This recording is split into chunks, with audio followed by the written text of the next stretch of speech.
একীভূত ৫ ব্যাংক ফিলছে গ্রাহকের পুরো টাকা, ব্যাংকিং খাতে কাটছে আস্থার সংকট, সরকার ও বিশ্লেষকদের অভয়, দ্রুতই আমানত ফেরত পাচ্ছেন ৫ ব্যাংকের গ্রাহকরা। টাকা ফেরতের নিশ্চয়তায় একীভূত ব্যাংকের গ্রাহকদের মাঝে স্বস্তির সুবাতাস, সংকটের অবসান। একীভূতকরণেই মিলছে ৫ ব্যাংকের গ্রাহকদের সম্পূর্ণ অর্থ ফেরতের সমাধান। একীভূতকরণের শক্তিশালী ভিত্তি, দ্রুতই সম্পূর্ণ আমানত বুঝে পাবেন ৫ ব্যাংকের গ্রাহক। আমরা কথা বলছি সম্মিলিত ইসলামী ব্যাংক নিয়ে। এটি শুধু একটি নতুন ব্যাংক নয়, এটি ৫টি দুর্বল ব্যাংকের একীভূতকরণ এবং সরকারের ২০,০০০ কোটি টাকা মূলধন নিয়ে গঠিত একটি মহাপরিকল্পনা। এই ব্যাংক কেন গঠিত হচ্ছে, এর পেছনে কারা আছেন এবং সবচেয়ে গুরুত্বপূর্ণ, এর ফলে আপনার মতো সাধারণ মানুষ ও আমানতকারীদের কি হবে? গ্রাহকগণ কবে নাগাদ সম্পূর্ণ টাকা ফেরত পাবেন? কি বলা হচ্ছে মূলত এই প্রতিবেদনে? কি বলছেন সরকার আর কি বলছেন গ্রাহকগণ? এসব জানতে হলে আমাদের সাথেই থাকুন। এটি কেবল একটি খবর নয়, এটি বাংলাদেশের অর্থনীতির এক নতুন দিগন্ত উন্মোচন করতে চলেছে। ভিডিওটি শেষ পর্যন্ত দেখুন, কারণ এর প্রতিটি অংশ আপনার জন্য গুরুত্বপূর্ণ তথ্য বহন করছে। প্রিয় ভিউয়ার্স, আসসালামু আলাইকুম। আজকের নতুন ভিডিওতে আপনাকে স্বাগত জানাচ্ছি। আপনি যদি আমার চ্যানেলে নতুন হয়ে থাকেন, তাহলে এরকম নতুন নতুন ভিডিওর আপডেট পেতে চ্যানেলটি সাবস্ক্রাইব করে রাখুন। ভালো লাগলে লাইক কমেন্ট করুন, আর সম্পূর্ণ ধারণা পেতে পুরো ভিডিওটি না টেনে দেখুন। তাহলে শুরু করা যাক। বাংলাদেশের অর্থনীতিতে একটি বড় ধরনের ঝাঁকুনি আসতে চলেছে। দীর্ঘদিন ধরে দেশের ব্যাংকিং খাত নিয়ে নানা আলোচনা সমালোচনা চলছিল। খেলাপি ঋণ, তারল্য সংকট এবং কিছু ব্যাংকের দুর্বল ব্যবস্থাপনা, এই সবই ছিল সাধারণ মানুষের উদ্বেগের কারণ। এই পরিস্থিতিতে বাংলাদেশ ব্যাংক একটি সাহসী পদক্ষেপ নিয়েছে। তারা সিদ্ধান্ত নিয়েছে দেশের দুর্বল ৫টি ব্যাংকে একীভূত করে একটি নতুন, শক্তিশালী ইসলামী ব্যাংক গঠন করা হবে। এই নতুন ব্যাংকের নাম সম্মিলিত ইসলামী ব্যাংক। কিন্তু কেন এই পদক্ষেপ? এর পেছনের কারণগুলো কি? চলুন বিস্তারিত জেনে নেওয়া যাক। সরকারের অর্থ মন্ত্রণালয় এবং বাংলাদেশ ব্যাংক যৌথভাবে এই মহাপরিকল্পনা বাস্তবায়ন করছে। সম্মিলিত ইসলামী ব্যাংক হবে ইসলামী শরিয়া মোতাবেক পরিচালিত একটি রাষ্ট্রায়ত্ত ব্যাংক। এর জন্য সরকার প্রাথমিক মূলধন হিসেবে ২০,০০০ কোটি টাকা যোগানের প্রস্তাব দিয়েছে। হ্যাঁ, ঠিকই শুনেছেন, ২০,০০০ কোটি টাকা। এই বিশাল অঙ্কের টাকা নতুন ব্যাংকটির কেন্দ্রীয় ব্যাংকে হিসাব খোলার পরপরই ছাড় করা হবে। আর্থিক প্রতিষ্ঠান বিভাগের সচিব নাজমা মোবারেক এই নতুন ব্যাংকের ৭ সদস্যের পরিচালনা পর্ষদের প্রধান হিসেবে দায়িত্ব পালন করবেন। পর্ষদের অন্যান্য গুরুত্বপূর্ণ সদস্যরা হলেন অর্থ সচিব, প্রধানমন্ত্রীর কার্যালয়ের সচিব, ধর্ম মন্ত্রণালয়ের সচিব, অর্থনৈতিক সম্পর্ক বিভাগের সচিব এবং অর্থ ও আর্থিক প্রতিষ্ঠান বিভাগের যুগ্ম সচিবগণ। এতেই বোঝা যাচ্ছে সরকার এই ব্যাংকটিকে কতটা গুরুত্ব দিচ্ছে। আপনার মনে প্রশ্ন আসতেই পারে, কোন ব্যাংকগুলো এই একীভূতকরণের আওতায় পড়ছে?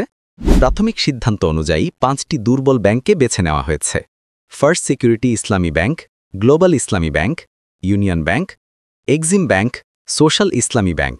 এই ব্যাংকগুলোর মধ্যে এক্সিম ব্যাংক ছিল বাংলাদেশ অ্যাসোসিয়েশন অফ ব্যাংকসের সাবেক চেয়ারম্যান নজরুল ইসলাম মজুমদারের নিয়ন্ত্রণে, আর বাকি 4টি ব্যাংক ছিল চট্টগ্রামের বহুল আলোচিত ব্যবসায়ী এস আলম গ্রুপের কর্ণধার সাইফুল আলমের নিয়ন্ত্রণে। মজার ব্যাপার হল, এই দুই ব্যবসায়ী ক্ষমতাচ্যুত প্রধানমন্ত্রী শেখ হাসিনার ঘনিষ্ঠজন হিসেবে পরিচিত ছিলেন।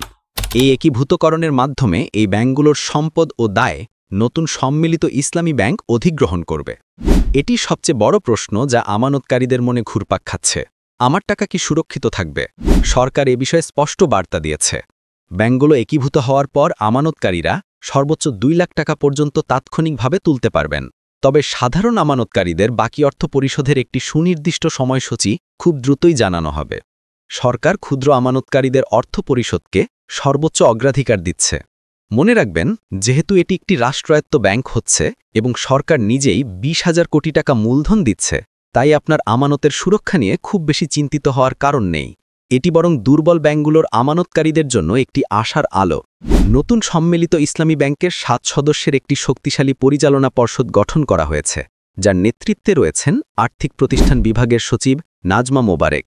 এই পর্ষদে অর্থ বিভাগের সচিব, প্রধানমন্ত্রীর কার্যালয়ের সচিব এবং ধর্ম মন্ত্রণালয়ের সচিবের মতো উচ্চপদস্থ কর্মকর্তারা রয়েছেন। তবে সরকার শুধু আমলাদের হাতে ব্যাংকটি ছেড়ে দিতে রাজি নয়। জানা গেছে, নতুন ব্যাংকে সমান সংখ্যক স্বাধীন পরিচালক নিয়োগ করা হবে। এই স্বাধীন পরিচালকদের মধ্যে থাকবেন পেশাদার ব্যাংকার, হিসাববিদ এবং আইনজীবী।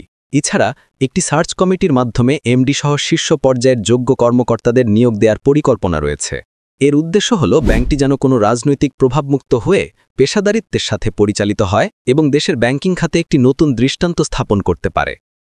এই একীভূতকরণের প্রভাব বাংলাদেশের অর্থনীতিতে সুদূর প্রসারী পড়তে পারে। প্রথমত, এটি দেশের ব্যাংকিং খাতের দুর্বলতা দূর করতে সাহায্য করবে এবং সামগ্রিক আর্থিক স্থিতিশীলতা আনবে। দুর্বল ব্যাংকগুলোকে বাঁচানোর জন্য করদাতাদের অর্থ অপচয়ের পরিবর্তে এখন একটি শক্তিশালী নতুন প্রতিষ্ঠান তৈরি হচ্ছে। দ্বিতীয়ত, যেহেতু এটি একটি ইসলামী ব্যাংক, তাই দেশের ইসলামী অর্থনীতিতে এর একটি বড় ভূমিকা থাকবে। এটি ইসলামিক ফাইন্যান্সিং পদ্ধতিকে আরও জনপ্রিয় করতে সাহায্য করবে। তৃতীয়ত, সরকারের 20,000 কোটি টাকা মূলধন এবং উচ্চপদস্থ কর্মকর্তাদের তদারকি ব্যাংকটিকে শুরু থেকেই একটি মজবুত অবস্থানে দাঁড় করাবে।